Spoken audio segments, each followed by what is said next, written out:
Baik, mohon konfirmasinya Bapak Ibu, apakah tampilan share screen-nya sudah terlihat? Sudah, Pak. Terlihat, Pak. Sudah, Pak. Sudah. Baik ya. Sudah, Pak. Jadi kita mulai saja ini pada pengarahan tahapan evaluasi praktik IMIT 2 ini ya.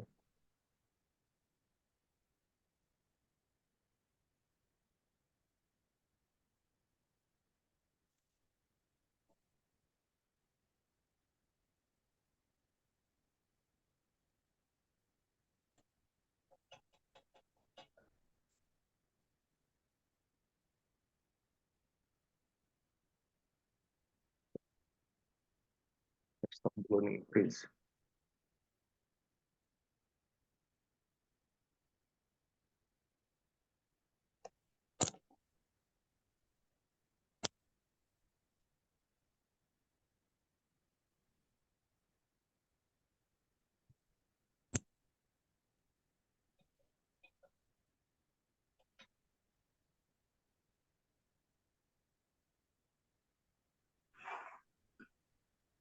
Selamat pagi. Belum mulai ya, Pak? Pagi, sudah Pak. Ini Oh, udah saya ya? sudah mau masuk ya. Kita skip langsung ke slide sini saja.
Baik, ini mohon maaf gangguan. Tadi kursor pada tampilan saya tidak tampak ya.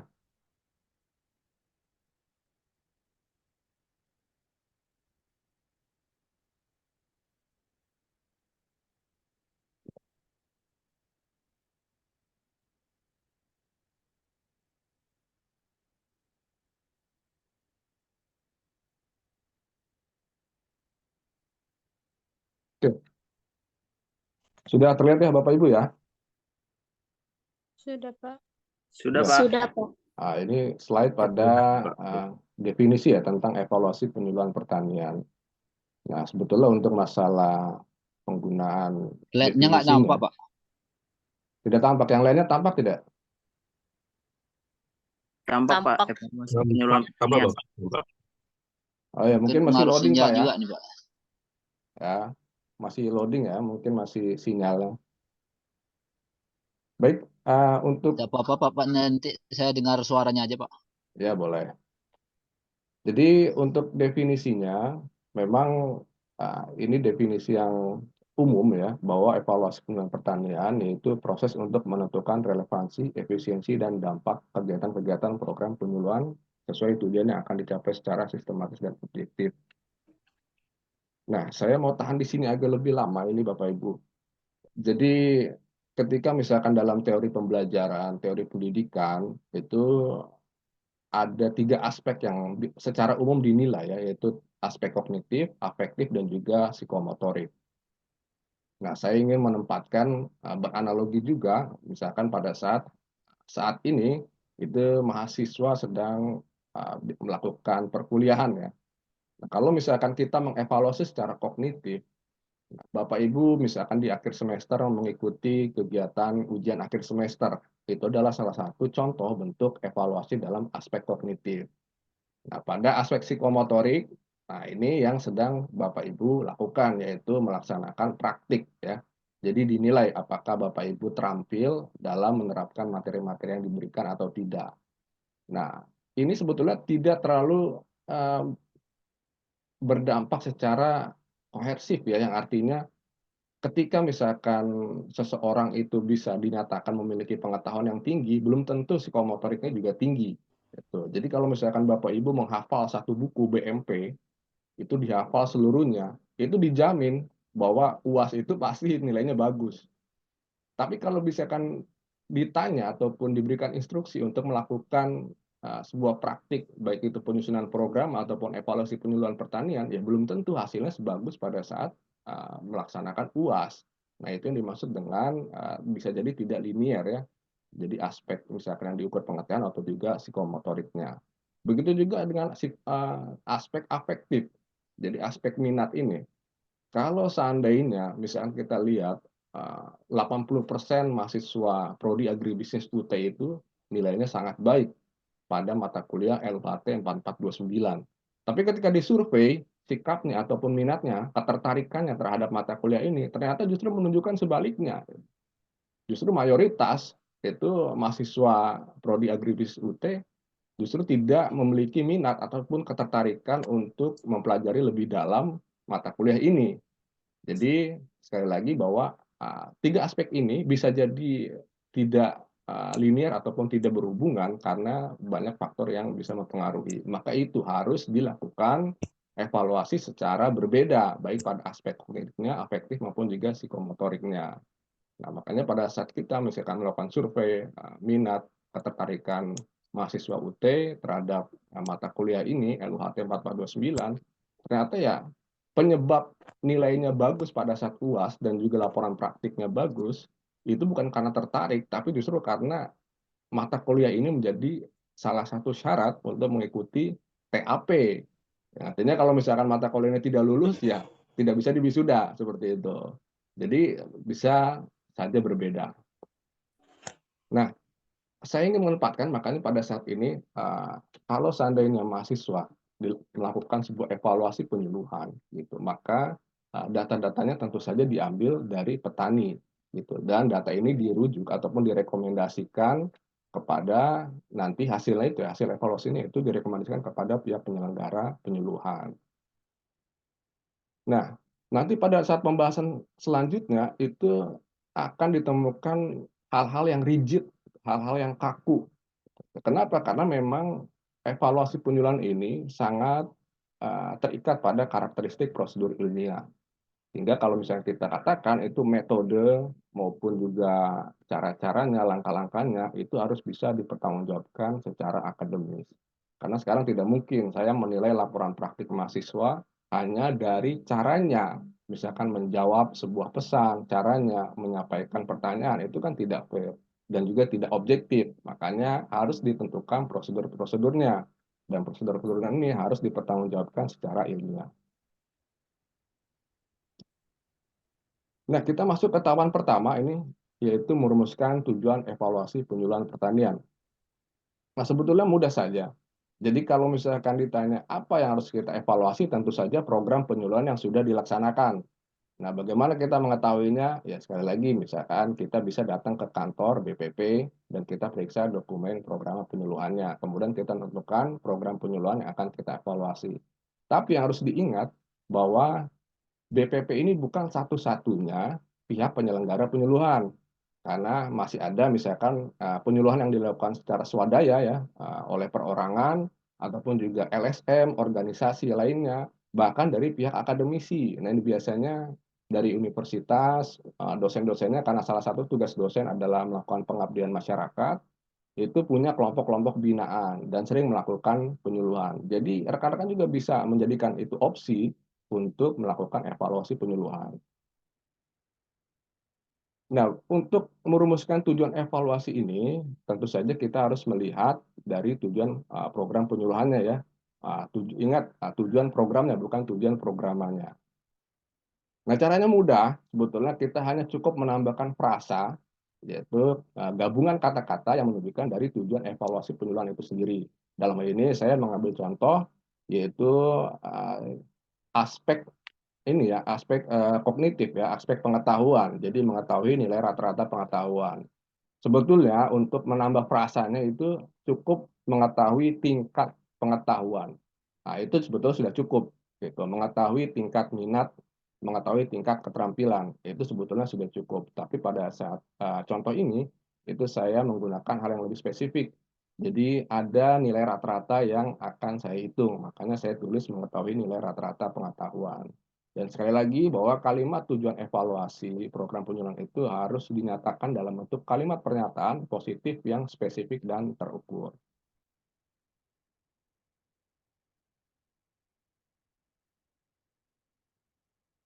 Baik, kita masuk ke tahapan yang kedua, yaitu merumuskan indikator dan parameter. Nah, di sini sebetulnya pada slide yang lain ya, saya coba menganalogikan agar kita lebih mudah memahami indikator dan parameter.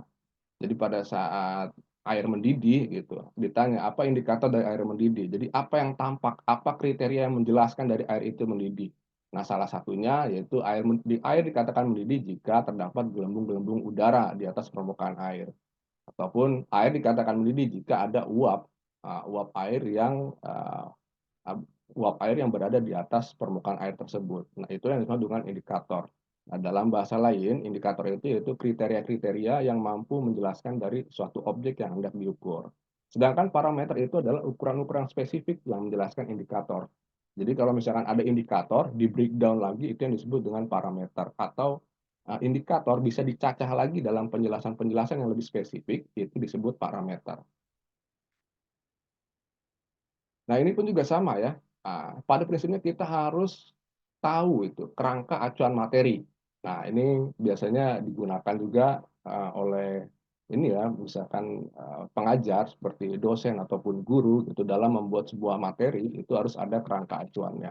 Termasuk juga penyuluh ya. Ketika penyuluh menyampaikan materi penyuluhannya, nah itu pasti penyuluh itu punya yang namanya kerangka acuan materi. Nah, makanya ini harus diperoleh dari diskusi ataupun juga kunjungan kepada pihak penyelenggara penyuluhan. Nah, baru dari kerangka acuan materi ini bisa kita gunakan untuk merumuskan indikator dan parameter. Nah, untuk lebih jelasnya, coba bisa dilihat contohnya. Nah, pada ini saya contoh pada aspek pengetahuan. Nah, bagaimana cara membacanya di sini? Misalkan petani di kompos dari posisi jerami jika petani tersebut memiliki pengetahuan tentang satu, pupuk kompos, dua, larutan mol, dan juga pembuatan pupuk kompos. Nah, itu indikatornya. Dan ternyata indikatornya bisa di breakdown lagi menjadi beberapa parameter. Misalkan petani dikatakan memiliki pengetahuan tentang pupuk kompos jika satu, mengetahui definisi pupuk kompos, dua, mengetahui prinsip pengomposan, dan tiga, mengetahui manfaat pupuk kompos bagi tanah dan tanaman. Begitu juga seterusnya ya, pada indikator larutan mol dan juga indikator pembuatan pupuk kompos. Jadi ingat bahwa parameter adalah sesuatu hal yang menjelaskan secara spesifik dari indikator tersebut. Tapi kita bisa lihat juga bahwa ternyata ada ya ada indikator yang tidak bisa dicacah lagi, bahwa artinya indikator itu merupakan parameter itu sendiri. Misalkan pada saat kita ingin mengetahui tingkat sikap gitu, aspek sikap. Nah, pada saat ini indikatornya tidak bisa di breakdown lagi, tidak bisa dicacah lagi, maka indikator menjadi parameter itu sendiri. Kan indikatornya minat membuat pupuk kompos, minat menggunakan pupuk kompos, dan minat menginformasikan tentang pupuk kompos.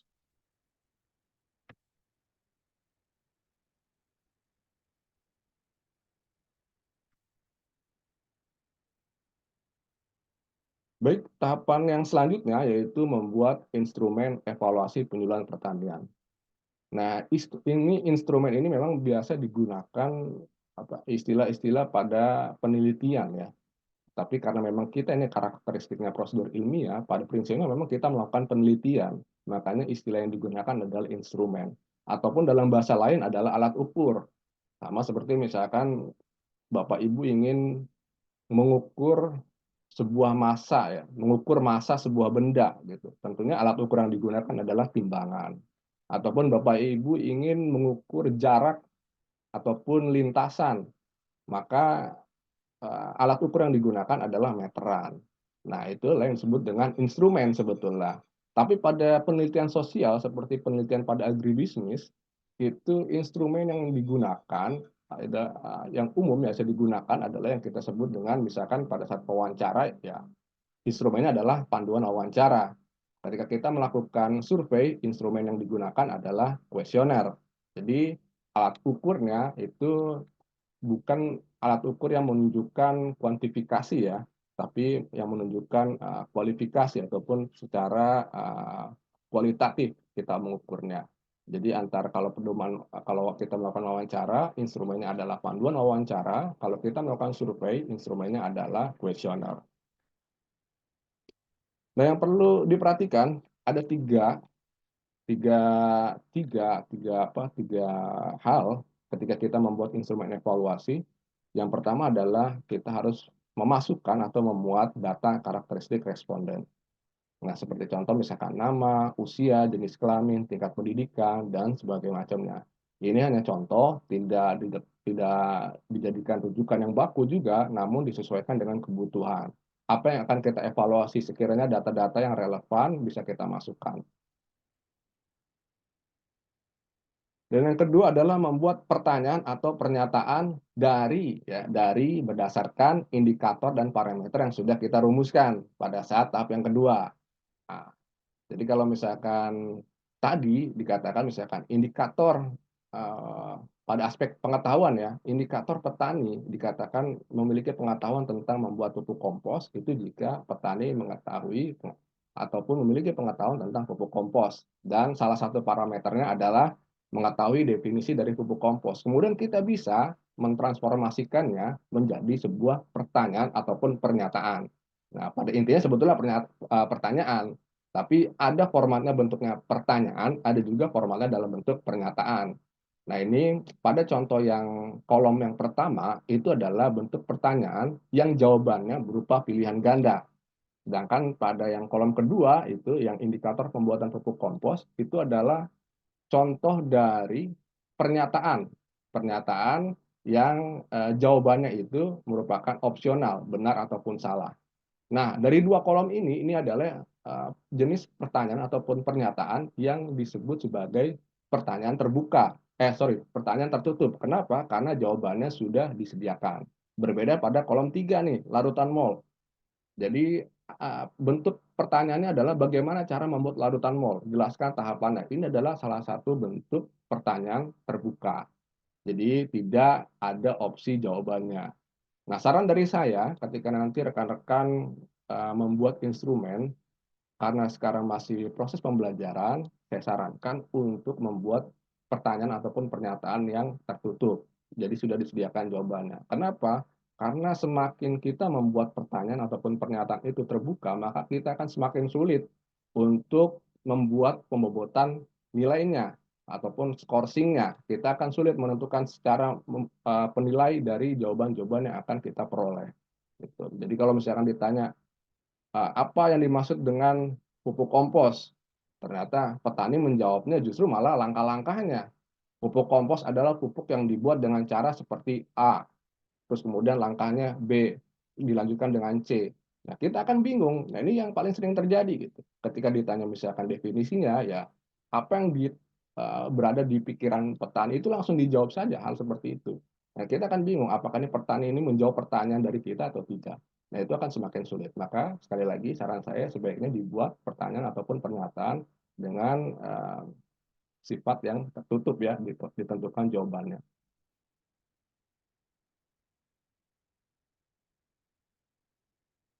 Nah, pada aspek sikap ataupun minat, ini kita menggunakan skala Likert. Ya.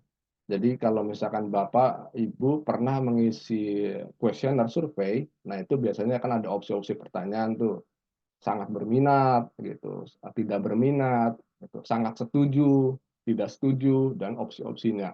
Ini saya buat contoh skala Likert pada 4 tingkatan. Jadi ada sangat bersedia, bersedia, tidak bersedia, dan juga sangat tidak bersedia.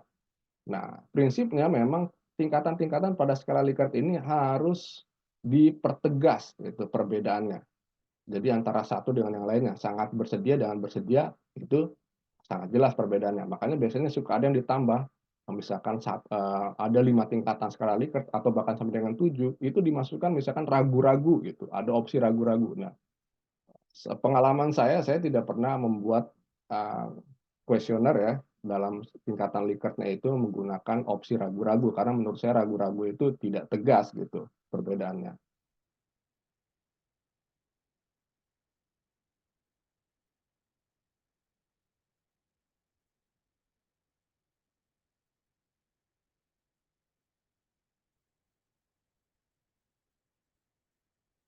Gitu. Baik, Bapak Ibu masih terlihat tampilannya? Masih, Bapak. Masih, Pak. Ya, saya ini ya, slide-nya terlempar keluar. Bentar.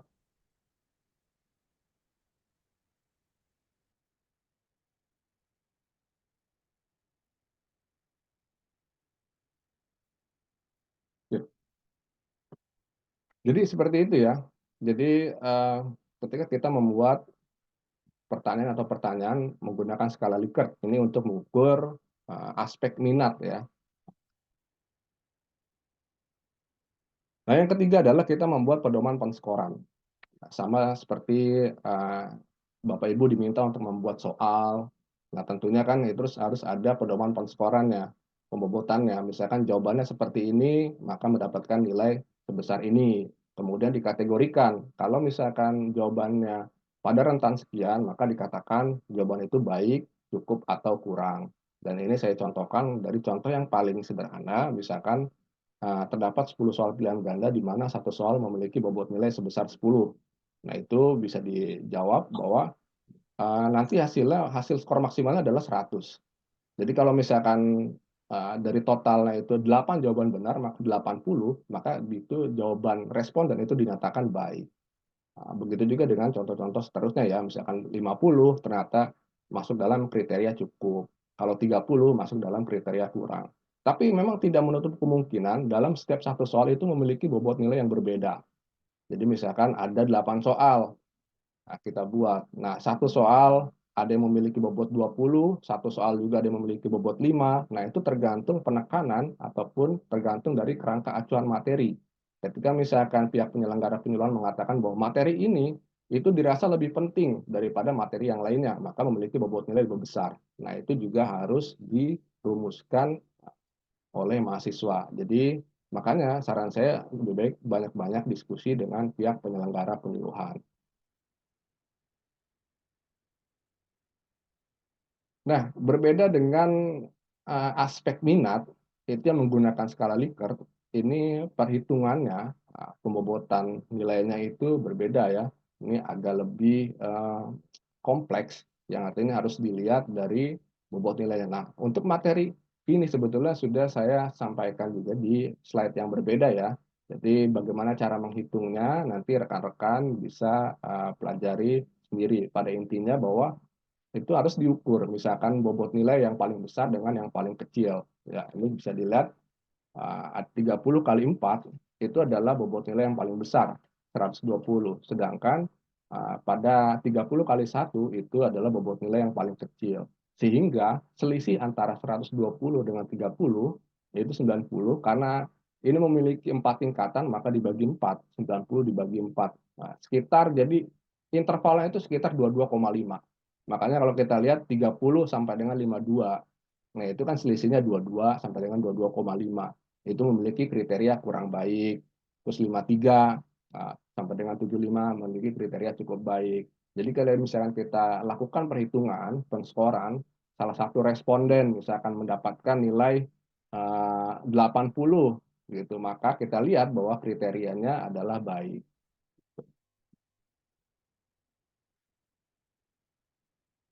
Baik, kita ke tahapan yang selanjutnya, yaitu menentukan sampel dan mengumpulkan data evaluasi penyuluhan pertanian. Nah, di sini kita harus paham terlebih dahulu apa itu populasi dan juga sampel. Jadi sampel adalah sebagian dari populasi yang merepresentasikan karakteristik dari populasi. Nah, jadi kalau saya pernah sempat menjelaskan di video saya, jadi analoginya itu kalau seperti potongan kue ya. Jadi kalau misalkan ada kue yang sangat besar, Bapak Ibu tidak perlu menghabiskan kue itu sekaligus ataupun secara seluruhnya. Jadi Bapak Ibu cukup mengambil sebagian, kemudian Bapak Ibu bisa mengetahui rasa dari kue tersebut. Nah, kira-kira seperti itu. Jadi Bapak Ibu tidak perlu mengukur seluruh populasinya, tapi Bapak Ibu cukup mengambil beberapa sampel, sebagian saja dari populasi tersebut, agar dapat merepresentasikan hasilnya sesuai dengan karakteristik populasi tersebut. Nah, pada praktik unit 2 ini sudah dipermudah ya, yang artinya jumlah respondennya itu minimal harus 10 ya, minimal 10. Jadi tidak perlu banyak-banyak, itu dibatasi minimal 10. Nah, dari berbagai macam sampel yang sangat banyak ya, teknik penarikan sampel dari mulai, ini kategorinya ada dua memang, probability sampling dan juga non-probability sampling. Dan itu juga sangat ragamnya, sangat banyak sekali. Tapi saya coba sederhanakan, teknik pengambilan sampel yang kira-kira rekan-rekan bisa lakukan gitu ataupun bisa gunakan. Yang pertama adalah simple random sampling pada probability sampling dan juga saturation sampling, itu non probability sampling. Nah, di sini perbedaannya kalau seandainya jumlah respondennya itu sangat besar, lebih dari 30, maka rekan-rekan sebaiknya menggunakan simple random sampling. Nah, teknisnya gimana? Nah, ini bayangkan saja Bapak Ibu itu melakukan undian seperti undian ini ya, undian arisan. Jadi menuliskan nama calon-calon respondennya pada secari kertas atau potongan kertas, digulung, kemudian dikocok, diundi. Ya, nama-nama yang keluar itulah nama-nama yang dijadikan responden atau yang akan kita ambil datanya. Sedangkan pada saturation sampling itu jika eh, populasinya itu sangat sedikit ataupun 30 ataupun kurang dari 30 orang. Nah, misalkan yang ikut, ya peserta yang ikut penyuluhan A, ternyata jumlahnya hanya 15. Kita bisa menggunakan saturation sampling, yang artinya kita menjadikan seluruh populasi tersebut sebagai sampel. Jadi 15-15-nya kita ambil ataupun kita kita jadikan sebagai responden, kita ambil datanya. Gitu. Jadi kalau misalkan ketemu misalkan pesertanya hanya 12, 14 karena batas minimal kita adalah 10, saya rasa tanggung ya, sebaiknya diambil saja semuanya. Nah, ini kemarin juga ada pertanyaan ya dari salah satu rekan kita, apakah boleh menggunakan Google Form? Ya, pada prinsipnya jika diperlukan, ya fasilitasi responden dalam mengisi instrumen evaluasi. Ya, dibantu saja gitu bagaimana cara menjawabnya. Karena ini kan sangat akademis sekali, bahwa khawatirnya sangat membingungkan. Nanti sekalipun misalkan itu bentuknya survei, boleh kita bantu dengan cara mengajukan pertanyaan-pertanyaannya kepada petani.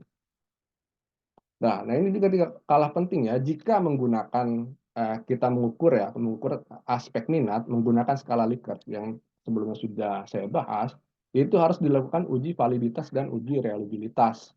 Nah, itu untuk tutorial ya, sudah saya sematkan videonya di Tuton sesi 2 ya, Tuton sesi 2 itu bagaimana menggunakan SPSS untuk uji validitas dan uji reliabilitas. Jadi item-item pertanyaan itu harus dikatakan valid. Jadi valid ini maksudnya adalah ketepatan ya, ketika misalkan alat ukurnya itu harus tepat. Jadi kalau misalkan mengukur sebuah lintasan ataupun panjang, yang dipakai jangan timbangan, gitu kan, tentunya harus tepat, yaitu menggunakan meteran ataupun penggaris. Gitu. Dan reliabilitas ini maksudnya adalah uji keandalan. Jadi apakah item-item pertanyaan kita, gitu, instrumen yang kita buat itu bisa kita gunakan untuk pengukuran pada objek yang berbeda ataupun objek yang sama di waktu yang berbeda. Nah, jadi ada konsistensi dari instrumen kita. Jadi kalau misalkan di satu objek ini jawabannya adalah A, hasilnya pada objek yang lain adalah B, maka itu tidak reliable ataupun tidak dapat diandalkan.